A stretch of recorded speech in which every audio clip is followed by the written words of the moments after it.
Unit Reskrim Polrestabes Palembang menggelar reka ulang adegan pembunuhan yang menewaskan seorang remaja saat terjadinya aksi tawuran antar pemuda di Jalan Soekarno-Hatta, Palembang beberapa waktu lalu. Reka ulang pembunuhan terhadap KS 20 tahun yang digelar di halaman Mapolrestabes Palembang ini disaksikan oleh pihak keluarga korban dan pelaku.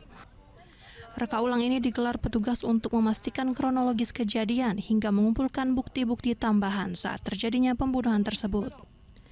Dari 11 adegan rekonstruksi, terlihat dari adegan keempat, 5, dan 6, di mana korban dan pelaku bertemu di sekitaran lokasi kejadian di Jalan Soekarno-Hatta, Sukarame, Palembang untuk tawuran. Pelaku yang berjumlah 5 orang yakni MI 17 tahun, GA 16 tahun, AR 14 tahun, FF 14 tahun, dan FR 16 tahun, membawa senjata tajam jenis celurit panjang untuk menyerang korban.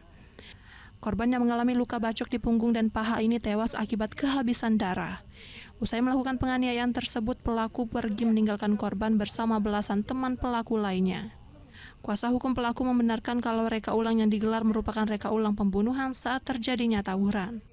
Agenda rekonstruksi, apa yang dijelaskan kepada pelaku terhadap korban, apa yang adanya yang berdasarkan keterangan yang di BAP awal. Dari Palembang, Muhammad David, iNews melaporkan.